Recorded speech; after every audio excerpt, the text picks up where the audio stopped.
This is a new study saying that sea level rise and climate disputes have to do with the sea level rise actually being from land sinking, not sea level rising. Well, that's a new one. Curry's sea level rise study disputes climate disaster predictions. In many cases, it says half of the sea level rise is really from land sinking. This is on What's Up With That by Anthony Watts. This is by Washington Times article Valerie Richardson. For years, climate prognosticators have warned that human-caused global warming is fueling catastrophic sea level rise. However, now climatologist Judith Curry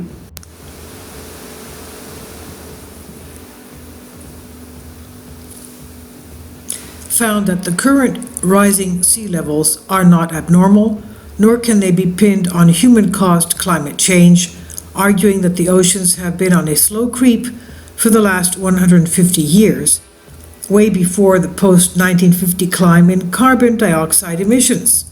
She said there are numerous reasons to think that projections of 21st century sea level rise from human-caused global warming are too high, and some of the worst-case scenarios strain credulity. This is what she says in her 80-page report. In her November 25th report, Sea Level and Climate Change, which has been submitted for publication, also found that sea levels were actually higher in some regions during the Holocene climate optimum. That was about 5,000 to 7,000 years ago. Quote, after several centuries of sea level decline following the medieval warm period, sea levels began to rise in the mid-19th century. The report concludes that rates of global mean sea level rise between 1920 and 1950 were comparable to recent rates. It's concluded that recent change is within the range of natural sea level variability over the past several thousand years, end quote. Again, Curry is accustomed to making waves. The former chair of the Georgia Tech School of Earth and Atmospheric Sciences says she represents one of the biggest names on the so-called skeptic side of the climate debate, the counterweight to Penn State climatologist Michael Mann, who leads the warmist camp. She said the problem is that the disaster scenarios are driven by the most extreme forecast of carbon dioxide emissions, known as RCP 8.5, which she and other critics have described as so extreme as to be implausible. Quote, President Trump, he said something about people talking about the extreme scenarios. Well, they are, Curry told Washington Times. She said, consideration of extreme scenarios has some value, but they're portrayed as the expected outcome, and that's really not useful. She argues that a more appropriate estimate would be about 0.2 to 1.5 meters, or 6 inches to 5 feet, and that anything over 2 feet is increasingly weakly justified. Mean sea level has risen about 7 to 8 inches since 1900s. By lending her prestige to the sea level debate, she could chill the rash of lawsuits filed by cities and counties in California, Colorado, and New York, as well as the state of Rhode Island, calling for oil and gas companies to pay billions in damages associated with future coastal flooding. Curry agreed that there's a human-caused component to the problem, but said it has more to do with the earth sinking than the ocean swelling. Quote, in most of those cases where they're suing, half of the sea level rise is really from the land sinking, rather than anything that the ocean is doing. She said, if you look at the Galveston in New Orleans, much more than half is caused by sinking, and this comes from geological processes. It comes from landfills on wetlands. She cited groundwater withdrawal in the Chesapeake Bay area, which has also caused sinking. She said that's really underappreciated, the whole issue of problems with coastal engineering that we've caused that have made things worse.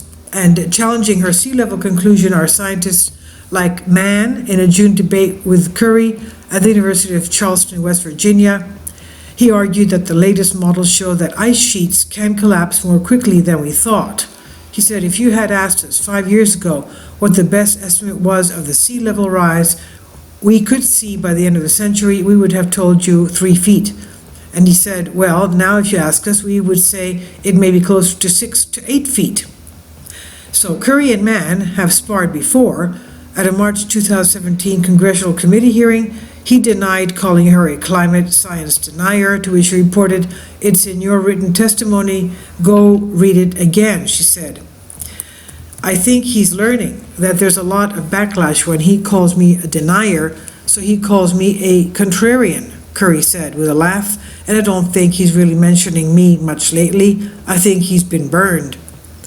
She said she doesn't believe her findings on sea level rise are particularly controversial, saying that they jibe with those of the UN Intergovernmental Panel on Climate Change. Quote, "It's pretty well documented in the literature," Curry said. "I framed the problem a little differently, and my conclusions are a little different than some people, but this has been pretty well documented and supported." Curry left academia January 2017 for a host of reasons, one of which was the craziness associated with the politics of the climate change debate. She moved to Reno and has since devoted her energies to her company, Climate Forecast Applications Network. Her clients include the federal agencies and companies in the energy and insurance business seeking answers on the risks associated with climate change. After a lifetime spending in the ivory tower, she said she finds the real world work rewarding. Now, given that nobody wants to be labeled a denier, what does she prefer to be called? That's an easy one. She says, "I'm a scientist, and I regard it as my job to continually re-evaluate the evidence and reconsider my conclusions. That's my job," Curry said. And some people don't really want scientists, they want political activists, but if you want a scientist, then give me a call. So I'll leave a link below for you for this. Going on to this executive summary, says this report assesses the scientific basis for projections of future sea level rise. The report evaluates the projections from the Intergovernmental Panel on Climate Change, IPCC, and recent national assessments regarding sea level rise. The uncertainties and challenges at the knowledge frontier are assessed in the context of recent research, particularly with regards to natural variability. And they go into the recent global sea level rise is unusual. At least in some regions, sea level was higher than present around 5,000 to 700 years ago.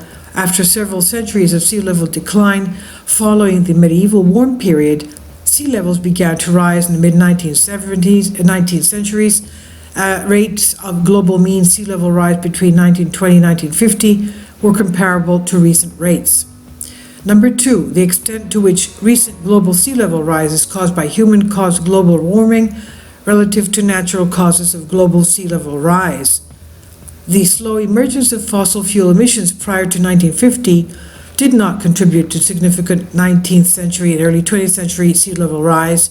Identifying a potential human fingerprint on recent sea level rise is confounded by the large magnitude of natural internal variability associated with the ocean circulation patterns.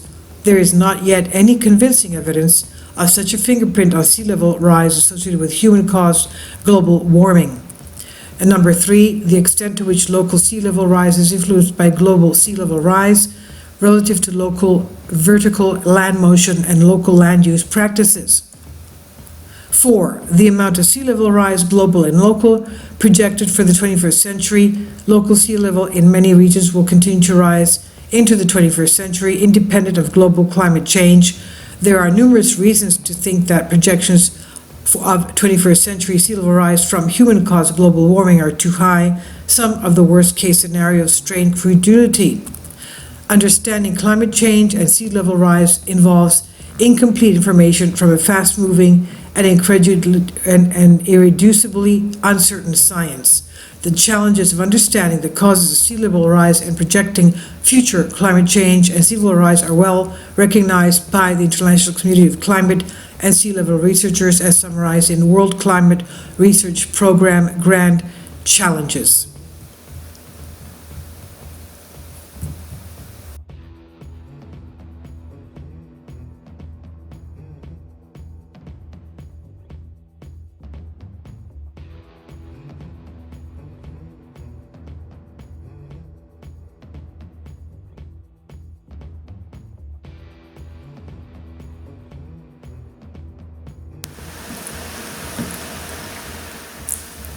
If you'd like to join me on my Patreon account, you will hear content not covered by mainstream media. These riveting stories will be based on my research, and I will state my opinions and give my personal insight on diverse and controversial subjects and world events not covered by mainstream media, and not supported by YouTube guidelines. So whatever I have on my Patreon, most of those will not be on my YouTube channel. Please consider becoming a member today. More of the most significant and important videos will be on my Patreon channel. Your support helps me to continue my research and keeps this YouTube channel alive. And we depend on your support, your generous charity, because we help economically challenged families here in Athens, Greece, in Kapota, and we also help the young generation with university tuition and the community around our church. Thank you.